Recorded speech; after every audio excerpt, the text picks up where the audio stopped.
em cada pensamento que a busca pela compreensão e paz nos guie, revelando a beleza intrínseca da existência.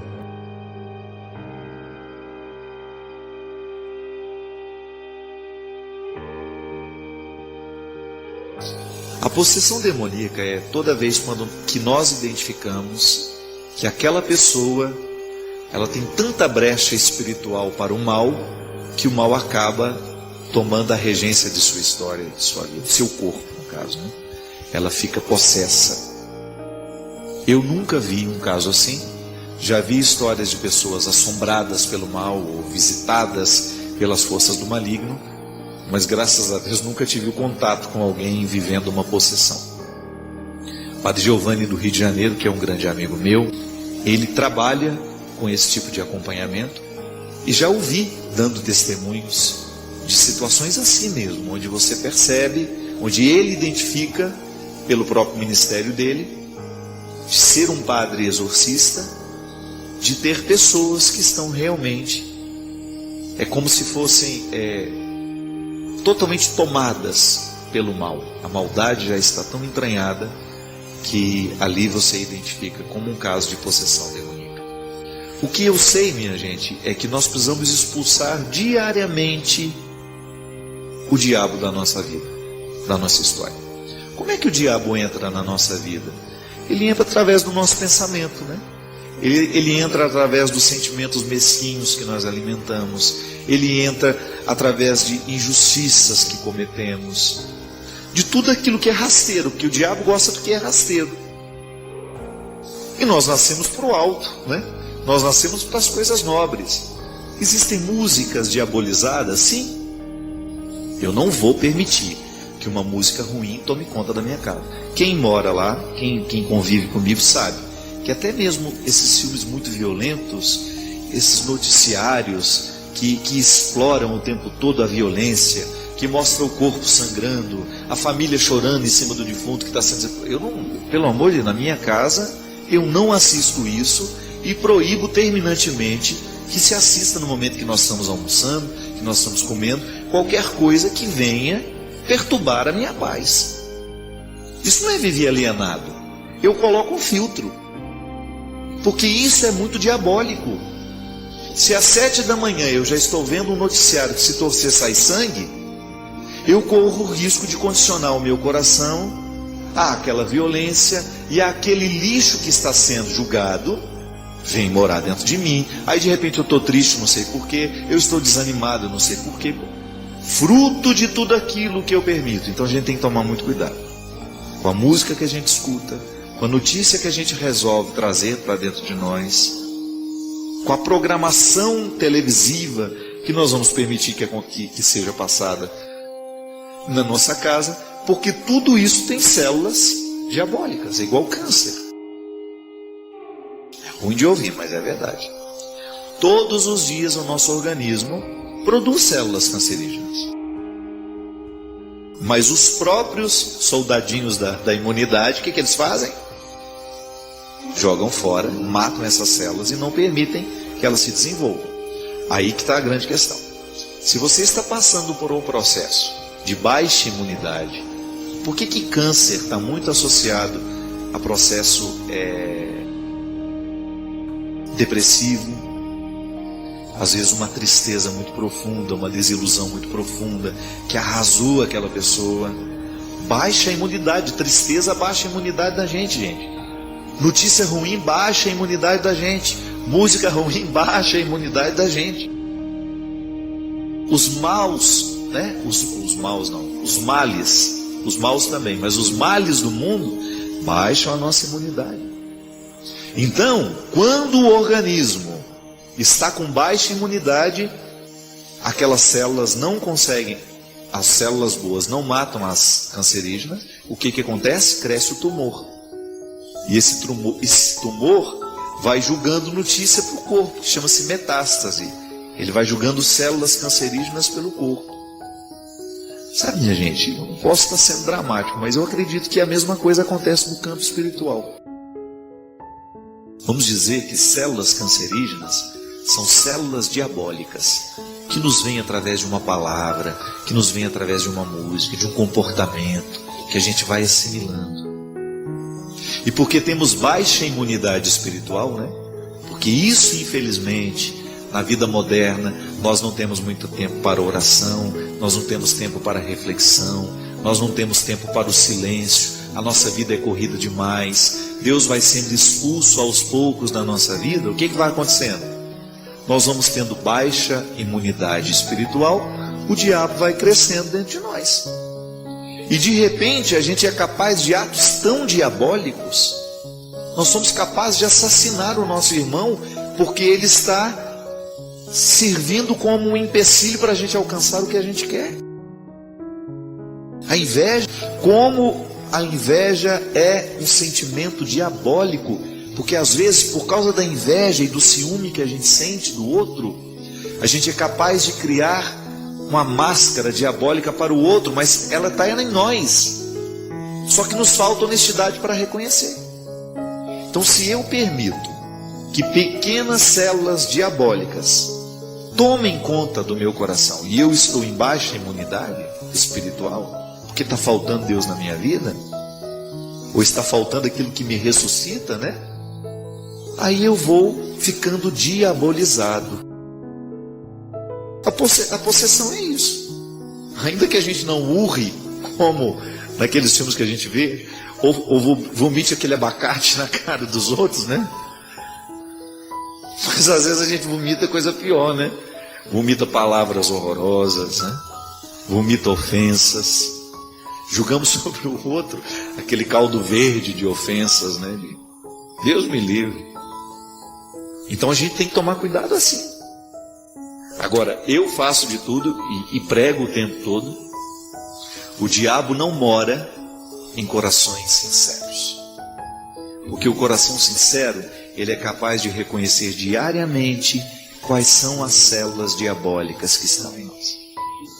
Seria tão melhor, minha gente, se a gente tivesse essa honestidade todos os dias. É o bendito exame de consciência que minha mãe me ensinou quando eu era pequeno. Ela fazia deitar, a gente fechava os olhos assim, sentado na cama. Está na hora do exame de consciência, ela falava. Eu nem sabia o que era isso, não sabia o que era exame, nem sabia o que era consciência. Eram duas palavras esquisitas. Eu acho que se perguntasse minha mãe também, ela não sabia não. De qualquer maneira ela usava. Vamos fazer o exame de consciência. Aí eu sentava na cama, fecha os olhos. Fez o exame de consciência? Eu falei, fiz. Até que um dia alguém me ensinou que o exame de consciência era a gente rever todas as ações do dia e descobrir qual ação foi ruim. E a minha mãe é muito sábia nesse aspecto. Ela nunca permitia, quando ela via alguma coisa de errado que a gente tenha feito, ela corrigia a gente na hora. Eu me lembro, eu era muito pequeno, meu irmão era um pouco maior que eu, mais velho que eu, o Geraldo. Um dia o Geraldo apareceu com um carrinho que não era dele lá em casa. E aí minha mãe falou para ele assim, Geraldo, onde você arrumou esse carrinho? Aí eu falei assim, eu achei. Geraldo, onde foi que você achou esse carrinho? Eu achei ali. Pois então você vai me levar lá e vai me mostrar onde foi que você achou esse carrinho. Aí no meio do caminho ele foi ficando apertado. Aí eu falei, não, sabe o que é? É que na verdade ele estava ali, dentro daquele portão ali. Aí eu peguei e levei para brincar um pouquinho. Ela falou assim, pois então você vai bater na porta, isso ela com ele, né? Nós vamos lá, você vai bater na porta, vai chamar o dono da casa, vai devolver e pedir desculpa porque você fez isso. Que não é certo você pegar o que é do outro. Aí meu irmão, morto de vergonha, fez o que minha mãe pediu. Mas o que eu acho bonito da minha mãe, sabe o que é? É assumir a vergonha com ele, né? É segurar na mão dele naquele momento, não o deixou desamparado. Ela segurou na mão dele e falou, vamos lá, vamos assumir juntos. Eu não fiz o erro, mas eu sou sua mãe e quero que você seja capaz de assumir isso. Naquele momento, minha gente, a minha mãe pode ter cortado pela raiz um ladrão. Não é assim que nascem ladrões? Quando nós permitimos roubar o mínimo do outro, um dia a gente pode ser capaz de roubar tudo. Então, num roubo aparentemente inocente, ali pode estar a célula do crime, que, se não educado no momento certo, ele vai chegar na nossa vida. Os delitos, eles começam miudinhos. O diabólico começa miudinho em nós. É um sentimento mesquinho que você alimenta, é uma tranca de porta que você não quebra, né? É um ciúme que você guarda e que você desdobra em maldades, é uma desonestidade que você fica indiferente a ela. Pior, quando a gente se acostuma, né? Quando a gente se acostuma com o defeito, quando a gente se acostuma em ser mal, e aí o diabo vai tomando posse de nós. Quando nós nos acostumamos com tudo aquilo que é diabólico, que está no mundo disponível, nas estantes, nos meios de comunicação, e nós livremente trazemos para a nossa vida. Mas todo dia é dia de quebrar isso. Nós não estamos condenados a levar para a cama hoje as células cancerígenas que o diabo colocou em nós hoje. Faça aí seu exame de consciência como me ensinou mesmo. Quais foram os sentimentos que você alimentou hoje que não lhe fazem feliz? Quais foram os sentimentos que hoje você trouxe para o seu coração que você sabe que, ao invés de lhe trazer vida, eles lhe matam? E joga fora isso.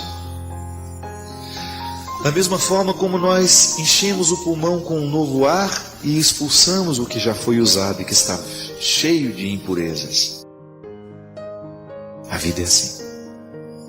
Criar essa imunidade espiritual que nos vem pelos encontros pessoais que fazemos com o Senhor. Nessa audiência particular que fazemos com Ele, ainda que sejam nos últimos momentos do dia, antes de nos entregar ao agradável mundo da inconsciência que é o sono. Lá na cama, quando você já está tomado pelo sono, você ser capaz de cruzar o sinal da cruz sobre o seu rosto, sobre o seu peito, e dizer ao Senhor que você a Ele pertence. Que se por acaso hoje o diabo teve alguma chance com você, você gostaria que amanhã fosse diferente. Ele é o seu Senhor. E você não quer dividir o seu coração com o inimigo. Você quer que seu coração seja inteiro do Senhor. E que Deus abençoe esse propósito. Que hoje, ao receber essa bênção, o Senhor possa lhe cobrir de coragem para quebrar todo o poder de morte que sobre você hoje possa existir. Eu desejo que você, nas suas lutas, você tenha sempre o direito e a possibilidade de retirar os seus excessos, para você ter diante dos seus olhos a sua verdade fundamental, sem exageros, só você. E a partir disso, você reencontrar o caminho da vida. Obrigado pelo seu carinho, pela sua atenção, e que Deus abençoe muito você. Que Deus derrame sobre o seu coração, sobre a sua casa, sobre a sua vida, a disposição que caracterizou o coração de Nossa Senhora, para que, exemplo dela, a gente também possa ser um cristão de verdade, levando sempre Jesus no colo, para apresentá-lo àqueles que ainda não o conhecem. Derrame sobre nós a bênção do Deus Todo-Poderoso, Pai, Filho e Espírito Santo.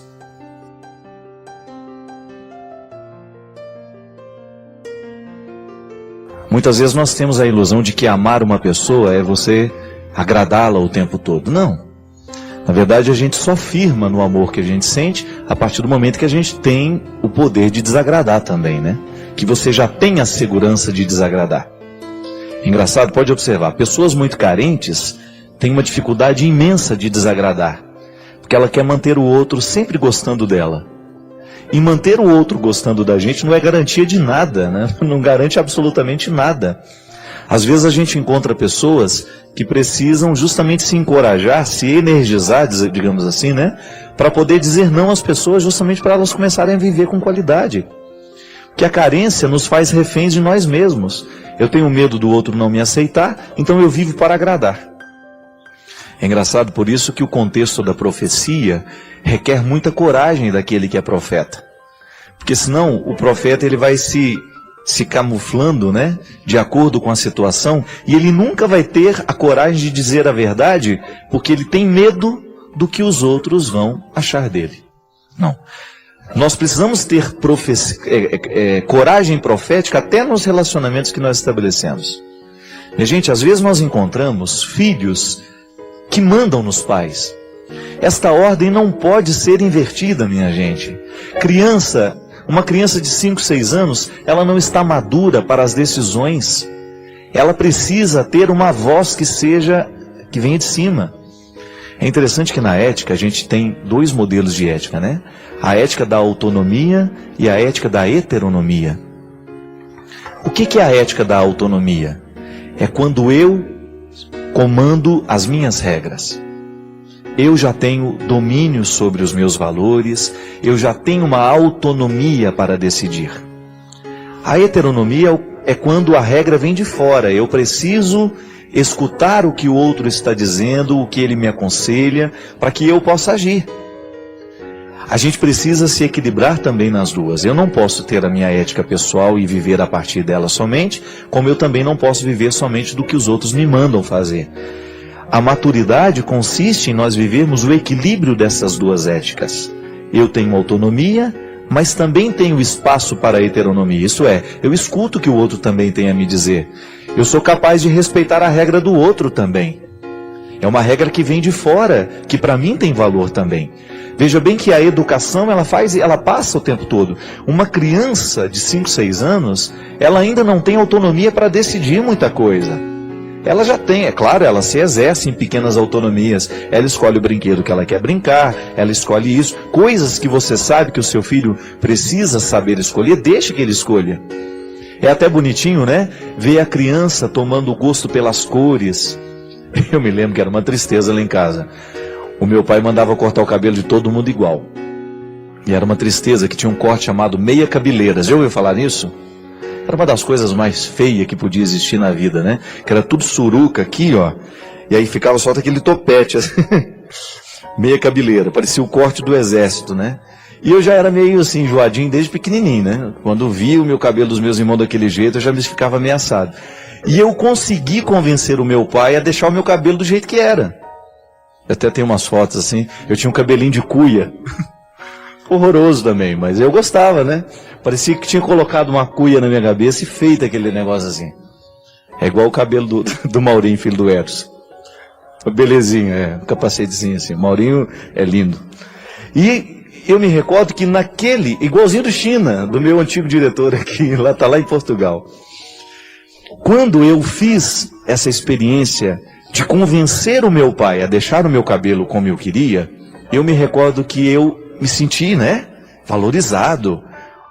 Pode ter certeza que naquele momento o meu processo de autonomia começou a se fortalecer dentro de mim. Diferente de uma criança que é mandada o tempo todo. Há crianças que não têm o direito de escolher a cor que gosta. Também eu me lembro que tinha sobretudo os gêmeos, né? É uma coisa mais triste que tem, aqueles gêmeos vestidos iguais, né? A gente saía, tinha uns amiguinhos gêmeos, aquilo despersonaliza, né? Porque fica tudo igual, né? E é uma das coisas que pode ofender dois irmãos gêmeos, é isso, né? Nossa, você é tudo igual, né? Não somos iguais. Mas gente, são pessoas diferentes. Mas a gente tinha mania de vestir tudo igualzinho, aquela coisa. Pode observar que depois, quando vai entrando no processo da autonomia, a própria criança rejeita, não quer mais a roupa que a mãe escolhe. Claro, tudo isso tem limite, mas é bom você perceber que a criança vai se exercitando e crescendo nessas vontades. Agora, pelo amor de Deus, quando você percebe que o seu filho está querendo escolher o que ele ainda não está preparado para escolher, e você permite, você está permitindo uma agressão moral nessa criança. Porque uma coisa é a gente agredir o nosso filho com o nosso tapa, né? Isso todo mundo vê, isso dá até cadeia. Outra coisa é você agredir o seu filho do ponto de vista moral. Como é que eu agrido o meu filho do ponto de vista moral? Quando eu, por exemplo, estabeleço uma discussão de adultos na frente de criança. Quando eu trato de assuntos que fazem parte do contexto da vida adulta, diante de uma criança, eu estou agredindo do ponto de vista moral. Então veja bem que a agressão, ela atinge a alma, ela atinge o espírito, ela atinge a vontade. Não é só o corpo que é agredido. E hoje, minha gente, é impressionante o quanto cresce a violência física e a violência moral com as nossas crianças. Quando você percebe que a vida está deixando de ser infantil. As crianças estão deixando de ser infantis. E eu tenho uma implicância de criança adulta, sabe aquela criança que quer participar de conversa de adulto? Eu não gosto disso não. E tem gente que acha bonitinho, né? Eu não acho bonitinho. Não acho interessante que uma criança de 4 anos tenha comportamento de adulto e que fique querendo dar palpite na conversa de adulto. Não. Criança é criança. E nós precisamos saber respeitar essas fases da vida, porque senão daqui a pouco nós seremos agressores. E eu me recordei que no meu livro, Quem Me Roubou de Mim, eu trato uma história justamente a partir desta agressão que uma criança sofre no momento em que ela não é corrigida. Porque depois ela volta com uma agressividade para os pais e os pais não sabem mais o que fazer. Uma outra história, uma outra mulher, que eu já tinha falado de uma outra história aqui. Nessa mulher não existiam marcas de violência. O que havia era uma expressão de cansaço num rosto que parecia ter envelhecido antes do tempo. O rosto é o retrato da história vivida. Nela o sofrimento não nasceu de agressões de um marido que não soube amar, mas de um filho que aos 9 anos de idade assumiu o comando da casa. Um filho sem limites, agressivo e totalmente arredio a qualquer forma de regra. Contou-me que o casamento havia terminado poucos meses antes. O marido, incapacitado de transformar a relação que ela estabelecera com o filho, resolveu ir embora definitivamente. Deixou de ser marido, mas deixou também de ser pai. Ela disse que não fez muito esforço para que o marido ficasse. Ela alimentava a ilusão de que com sua ausência, o filho pudesse se tornar mais dócil, mas isso não aconteceu. Contou-me também que o marido não teve muita influência na educação do menino. O trabalho lhe retirava rotineiramente da vida familiar e nas poucas vezes que tentava alguma forma de repreensão, a mãe o desautorizava severamente. Envergonhada, ela confessou-me que por 2 vezes o menino a agrediu fisicamente.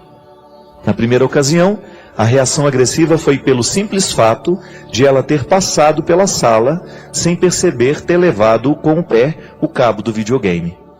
Ele arremessou-lhe uma tesoura e machucou-lhe a perna. A segunda agressão resultou de uma pergunta corriqueira, coisa de quem ama.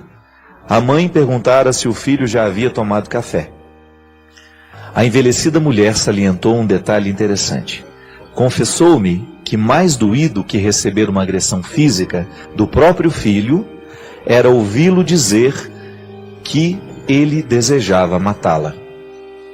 Depois disso, ela percebeu que precisava de ajuda. Recorreu a uma psicóloga, mas o menino se recusou a entrar no consultório. A psicóloga a alertava para a necessidade de retomar a autoridade sobre a criança, mas ela não soube nem tentar. A vida não estava fácil. Estava sendo refém do seu amor. Reconheceu que errou por amar de um jeito errado. Não, ela não queria errar. Queria apenas livrar o seu menino da infância triste que ela vivera ao lado de um pai agressor. No ímpeto de fazer-lhe bem, acabou por alimentar no filho uma personalidade sem controle e monstruosa. Admitiu temê-lo. Reconheceu que escolhe as palavras para falar com ele porque tem medo da sua reação. A relação está invertida. O filho assumiu o controle da mãe. Ele tem acesso ao seu medo, sabe que é soberano porque reconhece a fragilidade da mulher que não quer errar. Não querer errar é uma fragilidade terrível. O medo do erro nos neutraliza as forças e não nos permite ir além do nosso pequeno mundo. Você já deve ter visto muitas histórias assim. Crianças que têm, parece um reizinho dentro de casa, né? Ele manda, ele desmanda, ele agride. Eu acho interessante, vocês já viram aquele programa da Super Nanny, né? A Super Nanny é durona, né? Ela não dá moleza, não. E uma das coisas que eu acho mais interessante na pedagogia dela é que toda vez que a criança faz alguma coisa errada, ela tem que ir para um cantinho da casa, não é? Um banquinho, onde ela vai sentar e pensar no que fez. Isso é muito interessante. Veja bem que não tem grito, não tem escândalo, mas a criança é levada a pensar sobre a sua atitude. Só que agora, minha gente, se eu pudesse entrar dentro da casa dos outros e dar palpite, eu não vou fazer isso, né? Já chega os problemas que eu tenho. Eu ia colocar o pai de castigo. Porque às vezes o erro vem muito, é do pai também. Vão sentar aí no banquinho vocês dois aí e vão pensar na atitude que vocês estão tendo com essas crianças. Então, já que a gente pode no programa de Direção Espiritual, quem sabe eu vou sentar você no banquinho agora. Você está aí ouvindo, eu acho que o padre tem razão, eu estou errando na educação do meu filho. Pensa sobre tudo aquilo que você está permitindo que o seu filho faça. Minha gente, a melhor forma de nós resolvermos os conflitos é a gente estabelecer diálogo. É a gente explicar o porquê dos nãos. Não é só dizer não. Você diz o não e dá o motivo do não. Não é não pelo não. Há uma razão, há um motivo fundamentando a restrição. Nós não podemos pensar que um ser humano vai dar certo somente a partir de permissões. Você sabe muito bem que esta educação permissiva, ela não permite o amadurecimento das pessoas. A única coisa que ela permite é o sossego, né? Porque aí você dorme e está deixando tudo mesmo, você fica tranquila e as coisas vão acontecendo e você está fora da responsabilidade. Não é para ser assim. Definitivamente, ninguém lhe obrigou a colocar um filho no mundo e a partir do momento que você o colocou, é responsabilidade sua comandar o processo. Comandar este processo é o absolutamente necessário para que você tenha condições de pelo menos deitar a sua cabeça no travesseiro e dormir tranquilo. Porque é esse comando que você precisa fazer, é esta rédea que você precisa ter na mão que vai lhe dar tranquilidade. E diga sim, e diga não. Equilibre-se o tempo todo nessas duas possibilidades. Porque a educação dos nossos filhos, dos nossos colégios também é a mesma coisa. Dentro dos nossos colégios, dentro dos nossos ambientes de trabalho, somente no momento em que nós equilibramos o sim e o não. É impressionante como em alguns momentos a nossa vida não nos basta. A realidade não nos basta. Tudo nos sufoca, tudo tem um poder de atrofiar as nossas esperanças. É como se nós estivéssemos impossibilitados de nos resolver com a vida que nós temos. E aí a gente começa querendo inventar outras. Aliás, a arte é isso, né? O artista é alguém altamente capacitado em criar mundos paralelos. Porque o artista, ele cria um mundo paralelo quando o mundo dele não lhe basta. Mas aí você poderia dizer, mas eu não sou artista. Tá, e você tem a mesma necessidade. Mas talvez você não crie um mundo. Você visite os mundos que foram criados por outros, que tiveram uma sensibilidade mais aguçada que a sua, que a minha. Por isso que nós precisamos de arte, né? O tempo todo nós estamos, de alguma forma, buscando um elemento na vida, no mundo criado, que nos ajude a suportar no momento presente. Algumas pessoas buscam isso nas drogas, até escrevi sobre isso. Escrevi: é por não suportar o peso da realidade que nos refugiamos temporariamente no que nos faz esquecê-lo. Alguns se embriagam, outros se drogam, alguns se apaixonam, alguns poucos rezam. Eu opto por me aconchegar com livros, fé, música e amigos. No fundo, todos nós temos um pouco sede de conto de fadas, essa vida perfeita. Todos nós temos sede de um felizes para sempre. E porque temos a sede do felizes para sempre, a gente incorre nisso que o meu amigo disse. Como é difícil enfrentar a realidade de que acreditar que o outro pode nos entregar a felicidade é um erro. Sim, o nosso encantamento com o conto de fadas nos coloca na perspectiva de um amor muitas vezes romantizado, que nos põe para acreditar que nós vamos encontrar todas as felicidades, todas as delícias em alguém. Nós vamos conseguir encontrar a felicidade numa outra pessoa, aquela pessoa vai chegar na nossa vida e vai nos inundar de sentidos, de sentido, de motivos. Claro, os outros sempre trazem coisas boas para nós, ou não. Podem trazer coisas desagradáveis. O fato é que todas as vezes que nós temos um encontro com alguém que provoca em nós esse encantamento, de alguma forma a gente cria uma expectativa de que a gente vai ficar mais feliz porque aquela pessoa chegou. Mas nem sempre, e o meu amigo tem razão, nem sempre os que chegam estão até sabendo dessa expectativa que nós estamos julgando sobre ele. Aquele que chegou só chegou para participar, mas ele não chegou para carregar o ônus de nos fazer felizes. Ele não chegou e nem tampouco ele assinou um documento com a gente de que a partir de agora a nossa felicidade dependerá dele ou dela. Não. Só deveria existir um encontro. A gratuidade do encontro. E o que vai acontecer depois que nós estamos juntos, nós não temos controle. Pode ser que seja uma amizade para a vida inteira, pode ser que seja uma amizade temporária. Sim, porque às vezes nós temos isso, né? Tudo que a gente vai viver, a gente vai com aquela ânsia de que será eterno. Não é. Não é eterno. Nós somos insuficientes. Tudo em nós termina, tudo em nós acaba, até quando nós nos empenhamos e fazemos de tudo para ir até o fim. E a gente precisaria até ter essa simplicidade do desprendimento, né?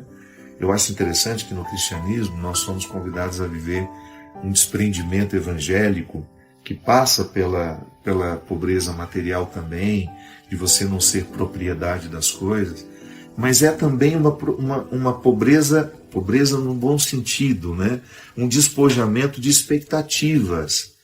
O outro chega à minha vida, mas eu não quero julgar sobre ele todas as expectativas de que ele me fará feliz, de que ele será isso, de que ele será aquilo. Não. Como eu dizia, nós sempre temos o formato perfeito na nossa cabeça, as nossas idealizações. Então a gente acabou de fazer uma amizade e a gente já está pensando que aquela amizade vai ser para a vida toda. Às vezes não é. Existem pessoas que passam pela nossa vida para cumprir uma missão. Não são para ficar. Elas não passaram para ficar. Não é que elas estão passando sabendo que não ficarão. O próprio desenlace dos acontecimentos vai nos mostrar quem veio para ficar e quem veio só para desempenhar aquela função. Você já imaginou se você tivesse que ficar na vida de todo mundo que você passou? Você não teria tempo. Você não seria nem honesta na administração dessas amizades. Então existem pessoas que a gente fica próximo de um tempo, a gente intensifica aquela convivência, muita coisa acontece. De repente o próprio remanso da vida vai fazendo com que um certo distanciamento aconteça, perca aquela intimidade, aquela rotina de encontro, aquela proximidade que antes era tão estreita, deixa de ser daquela forma, mas também não é que você passa a querer mal aquela pessoa. Não. Passou. Continuam a querer bem, mas não há mais a mesma proximidade. Eu sei que há pessoas que se apegam ciosamente a tudo aquilo que vivem, né? A frase do Pequeno Príncipe, tão mal interpretada, né? Tu te tornas eternamente responsável por tudo aquilo que cativas. Não, não é. Tudo é muita coisa. Nós não temos nem corpo para dar conta de uma rotina, de cuidar de tudo aquilo que a gente cativa. Nós não temos horas. É muita demanda para um corpo só. É muita vida para um corpo, para uma vida só. É muita história para ser cuidada. É muita gente para ser cultivada. Não damos conta disso. Então a frase é bonita, sim. Ela é significativa, sim. Mas tenhamos um filtro por onde essa frase possa passar e a gente aplicar na realidade com um pouco mais de consistência e com um pouco mais de maturidade. Tá bom, eu cativo muita gente, você cativa muita gente, mas você sabe que é humanamente impossível cuidar de todo mundo que você cativou. Então aplique a frase do Pequeno Príncipe aos seus vínculos mais próximos. Descubra onde é que você tem mais responsabilidade, onde é que você tem que estar mais presente por causa de algumas obrigações que a vida nos impõe, mas também por causa de algumas escolhas que nós fizemos. Mas liberte-se dessa história de que você tem que cuidar de tudo e de todos o tempo todo. Não existe. Ninguém dá conta disso. Esses projetos são românticos, são idealizados. Eles não se aplicam nem a nós humanos. São frases de efeito que não vão se aplicar à nossa realidade. E aí, quando você passar pela vida do outro, nunca aceite essa coisa de que a felicidade dele vai depender de você, ou que a sua felicidade vai depender do outro. Não, a maturidade nos leva a entender que quando nós passamos um pela vida do outro, nós vamos construir elementos juntos de realização. E isso é amor, isso é fraternidade, isso é solidariedade. É quando você identifica que na sua passagem pela vida das pessoas, você conseguiu construir vínculos fecundos naquele momento. Digamos que você trabalha numa farmácia, você é atendente. Aquela pessoa entrou para comprar um medicamento. Olha como é lindo isso. Ela não está ali indo comprar um supérfluo. Aquele medicamento está intimamente ligado à qualidade da vida que ela precisa ter e que temporariamente a doença retirou. Faz toda a diferença você atender sabendo disso. Eu sei que vai ter dias que você vai para a farmácia trabalhar mal-humorada, cansada, mas eu tenho certeza que você é capaz de acender dentro de você isso que eu estou dizendo, que é quando você toma consciência de quem você é e você pensa, eu serei a melhor atendente de farmácia que o Brasil tem hoje. Porque para mim é importante passar pela vida das pessoas no momento de fragilidade delas.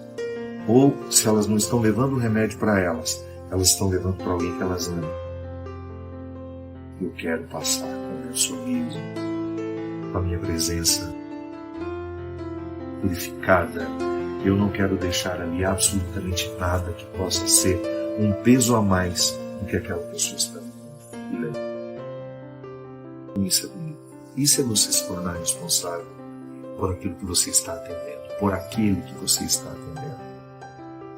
Você particulariza o conceito do Pequeno Príncipe, aplica de maneira concreta e se livra daquela coisa, daquele fardo que parece nos impor que nós somos responsáveis por tudo e por todos. Não.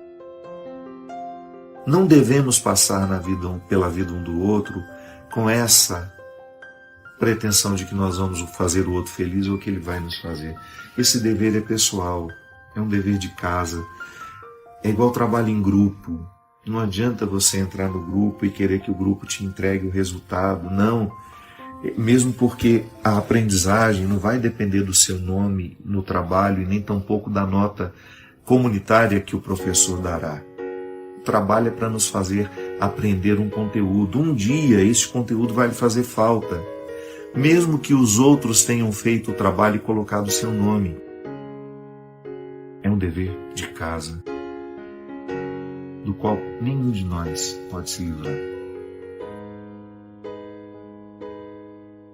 É sempre um prazer compartilhar estas experiências com você. Deixe seus pensamentos na caixa de comentários inscreva-se para mais conversas significativas e ajude-nos a espalhar a luz compartilhando este vídeo.